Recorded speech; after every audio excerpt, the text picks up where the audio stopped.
Please like, subscribe, and comment. It really helps this channel.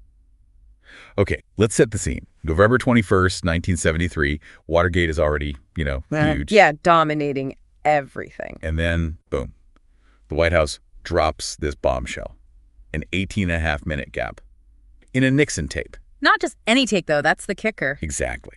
This was Nixon talking with H.R. Haldeman, his chief of staff. And the date, June 20th, 1972. Just 3 days after the Watergate break-in itself, their first recorded chat after it happened. I mean, talk about timing. If you wanted to know what Nixon knew and when, that conversation was potentially it. And suddenly, just silence.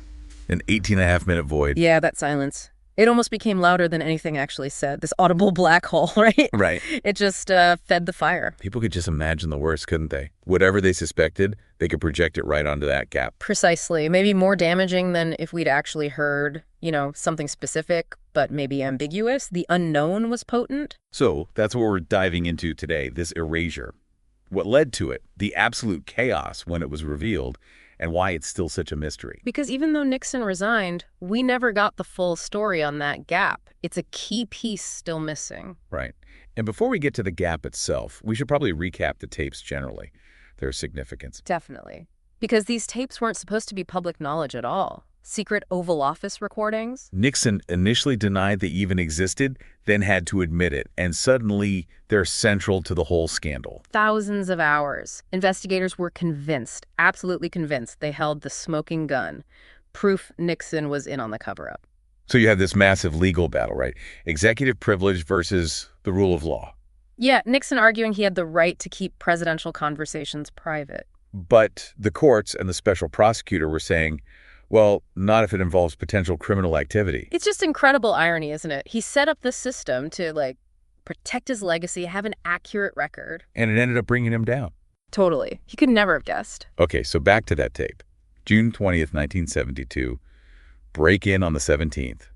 Nixon, Haldeman talking 3 days later. By the 20th, things were already getting messy. Links were starting to appear between the burglars and creep the committee to re-elect the president. So this wasn't just some third-rate burglary anymore. It was escalating fast. Politically explosive. Right. And we have Haldeman's notes from that meeting. They don't fill the gap, but they give us clues. What do they suggest was discussed? Strategy. How to handle Watergate. Who was involved. Yeah. Political damage control. And using federal agencies, like the CIA or FBI. Exactly. Using them to sort of contain the investigation, keep it from spreading. Wow. Okay, so if that kind of talk was on the tape... That would be obstruction of justice. Right there, just days after the break-in. Prima facie evidence. And the fact that this specific conversation has the gap... It's just incredibly suspicious, isn't it? Hard to see it as coincidence. And they didn't even reveal the gap right away, did they? The tapes came out in batches. No, it took months. Nixon's lawyers handed tapes over gradually. It wasn't until November 73 they finally said, oh, by the way, there's this 18-and-a-half-minute buzz on the June 20th tape. 18 minutes and 30 seconds, technically. Just gone. And the explanation they offered was, well, it was something. Rosemary Woods. Nixon's secretary. Loyal to the end. She claimed she was transcribing the tape. The phone rang. She reached for it. And her foot accidentally hit the erase pedal on the recorder for 18-and-a-half minutes. Well, simultaneously keeping her foot on the play pedal, apparently. That was the story. A terrible mistake. That infamous photo. Trying to recreate the pose. She looks like a pretzel. It was immediately ridiculed. People just didn't buy it. It seemed physically impossible to do that accidentally for that long. And then the forensic analysis came in. What did the experts find? Well, crucially, it wasn't one continuous erasure like you might get from holding down the wrong button by mistake. Ah, okay. So not just one long buzz. No. They found evidence of multiple separate manual erasures, like someone stopping and starting the erase function deliberately. How many? Estimates varied, but somewhere between 5 and 9 distinct segments erased within that 18-and-a-half-minute window. That sounds intentional. Very intentional. It points very strongly towards a deliberate act. Yeah. Targeting specific parts of the conversation, not one clumsy slip. So speculation time. What do most people think was on there? The general consensus, or at least the strongest theory, is that it was Nixon and Haldeman planning the cover-up, laying the groundwork. Nixon's very first gut reaction to the break-in captured on tape. Exactly. Was he shocked? Angry about the illegality? Or was he immediately thinking, how do we contain this? How do we shut it down? The difference is huge, obviously. Huge. If he sounded genuinely surprised, that's one thing. If he was already strategizing how to obstruct, that's damning. The silence lets you assume the worst. And this connects to the other tape from that same day, right? The smoking gun tape. Yes. Later on June 20th, Nixon is recorded discussing using the CIA to block the FBI investigation. That's the smoking gun. So having that later conversation confirmed makes the missing earlier conversation even more significant. Absolutely. It suggests that the discussion about using the CIA wasn't out of the blue. It likely stemmed from whatever strategy was discussed in those missing 18 and a half minutes. It sets the stage. And technologically, getting that audio back was impossible. Pretty much. The experts confirmed the erasure was on the original master tape. It wasn't like a digital file you could undelete. It was physically wiped, gone. So that physical act, that erasure, it became symbolic for a lot of people. Oh, definitely. It represented the secrecy, the paranoia, the feeling that the administration would just manipulate or destroy anything inconvenient. It made it personal somehow, like being directly lied to. Yeah, it moved beyond politics into this feeling of betrayal, this tangible piece of evidence just gone. It focused public anger. And you have to think it contributed significantly to his downfall. Yeah. It just destroyed his credibility. Massively. Combined with refusing to hand over other tapes, the proven erasure made his claims of innocence ring completely hollow. It fed the perception of guilt. And eventually, the Supreme Court ordered the release of the remaining tapes. And, well, the rest is history. The walls were closing in. The gap was a huge crack in the dam. Okay, so let's dig into the whodunit aspect. The announcement itself was kind of low-key, wasn't it? Nixon's lawyer, Buzzhardt. Yeah, J. Fred Buzzhardt. He quite calmly announced this audible buzz, which, given the implications, was quite the understatement. Talk about burying the lead and the public reaction. Immediate suspicion, outrage, really. It just confirmed everyone's worst fears about a cover-up. And Rosemary Woods' story, the foot slip. We know the experts debunked that. Completely. The multiple deliberate erasures just blew that out of the water. It had to be intentional. Aimed squarely at hiding whatever Nixon and Haldeman first said about Watergate. That initial unfiltered reaction, that's likely what someone wanted gone. To control the narrative from day one. But Woods never changed your story, did you? Nope. Stuck to it. And Nixon publicly backed her, whether she acted alone out of loyalty or if someone else was involved. That's the mystery. People immediately suspected others, of course. Haldeman himself, he was in the room. He certainly had motive being part of the conversation. Alexander Haig, Nixon's later chief of staff, also came under suspicion he had access and influence. But no smoking gun pointing to them either. No definitive proof linking anyone specific other than Wood's proximity and her own confession to an accidental erasure, just not the erasure found by experts. What about Nixon himself? Could he have ordered it? It's hard to imagine him not knowing, isn't it? Given how meticulous he was, how obsessed with control. The idea he was totally in the dark about his secretary erasing crucial evidence seems unlikely. Very unlikely. Whether he gave a direct order or just, hinted strongly, we don't know. But involvement seems plausible. And Judge Sirica, the judge overseeing the Watergate cases, his panel flatly rejected the accident theory. Yes, his panel of technical experts concluded it was manually and repeatedly altered. Sirica himself clearly didn't buy the official story. So the gap just became this permanent symbol of deceit. The fact we still don't know who pushed the button just makes it feel like something really bad was hidden. Exactly. The unanswered question just amplifies the sense of cover-up. The silence itself is evidence of something. Let's talk about the investigation swirling around this. Yeah. The Senate Watergate Committee was key. Huge. Their televised hearings really brought the scandal into people's living rooms. And John Dean's testimony, revealing the taping system existed. That changed everything. Absolutely. Suddenly, everyone knew there was potential audio proof. The focus shifted squarely onto getting those tapes. Enter Judge Sirica again, demanding the tapes. He smelled a rat, right? He definitely suspected a wider conspiracy and wasn't afraid to use his judicial power to pursue the evidence. His order for the tapes was critical. And the special prosecutor, Archibald Cox, independent, demanding access. Cox was relentless. He wouldn't accept summaries or transcripts. He wanted the actual recordings. That set up the big confrontation. Which led to the Saturday Night Massacre. Nixon ordered Cox fired. And the Attorney General and Deputy Attorney General resigned rather than do it. Massive public backlash. It showed how desperate Nixon was getting. It really did. Firing the guy investigating you.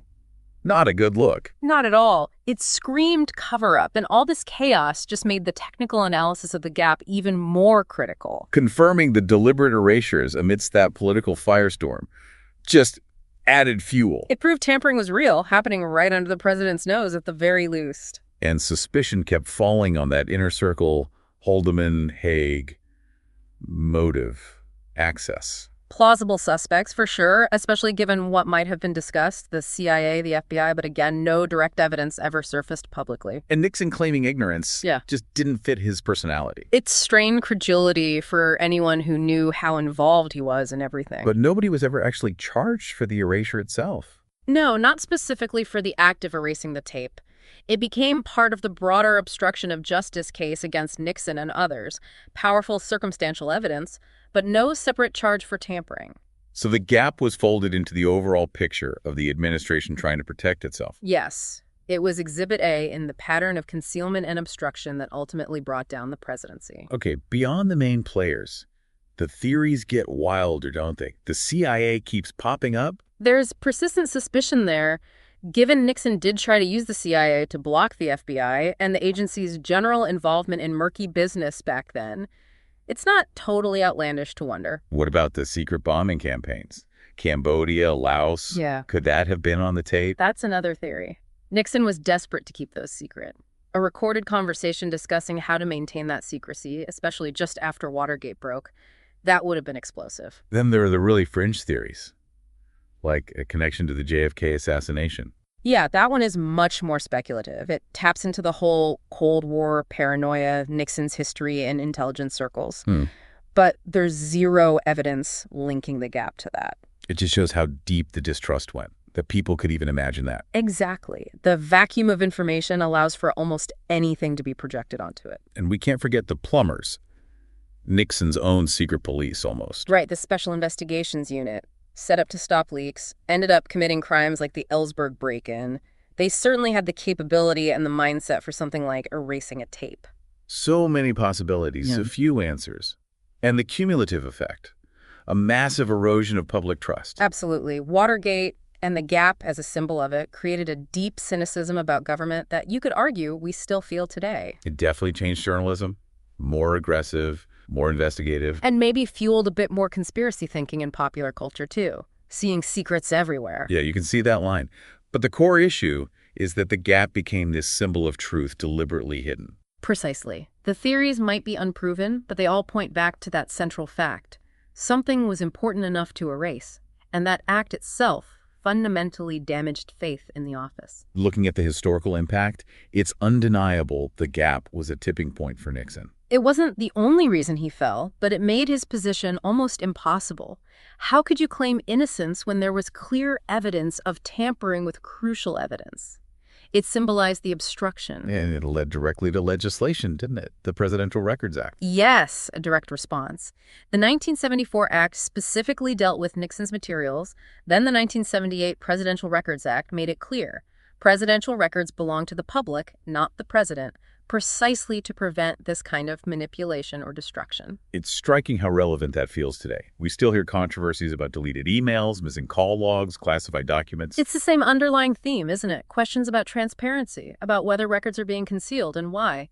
The technology changes, but the core issue of trust persists. Hillary Clinton's emails, Trump's handling of documents, echoes of Watergate, and that question of what's being hidden. It always comes back to that fundamental question. Can we trust our leaders to be accountable and honest with the historical record? The 18-and-a-half-minute gap set a precedent, a warning about secrecy and the public's right to know. Even if we never know exactly what was said, the fact of the erasure, the silence itself, had a profound and lasting impact on that relationship between the government and the governed. So wrapping up, that silence, that 18-and-a-half-minute buzz, it's become Watergate's enduring soundbite in a way. Yeah, a paradox, right. The sound of silence representing the whole messy truth of power, secrecy, and lies. And the irony of Nixon's own system catching him out. His attempt to control history backfired spectacularly, with the erasure being perhaps the most self-incriminating act of all. That buzz became a metaphor for the whole cover-up. A perfect, if unintentional, symbol of the truth being obscured by static and interference. And poor Rosemary Woods' explanation, just highlighting the desperation. Yeah, her story just couldn't hold up against the technical evidence. It became another layer of the perceived deception. But the core questions linger. What was said? The cover-up plan? The CIA? Something else entirely? We'll likely never know for sure. And that uncertainty is part of its power, part of why it still fascinates us. It really marked a shift, didn't it? Towards deeper skepticism, assuming there's always something hidden. Watergate, and the Gap specifically, cast a long shadow. It created a default assumption almost that official stories might not be the whole story. We view later scandals through that lens now. What aren't they telling us? Exactly. The Nixon precedent looms large. That silence conditioned us to look for what's missing. So, decades later, the tape remains silent. The mystery unsolved. Yeah. Accident or obstruction. The silence screams obstruction, doesn't it? It's hard to interpret it any other way given the context and the evidence. The silence itself is a damning indictment of the abuse of power. So to sum it all up, the 18.5-minute gap isn't just a footnote. It's central to understanding Watergate, presidential power, and why we demand accountability. It remains this potent symbol, forcing us to confront uncomfortable questions about truth, secrecy, and the historical record. Which leads to a final thought for you listening. In an age drowning in data, maybe the real stories, the really important ones, are still hidden in the silences. What other gaps exist in history? What truths are obscured deliberately or not about power? It's a chilling thought, really. What don't we know and why don't we know it? Something to ponder. Please like, subscribe, and comment. It really helps this channel.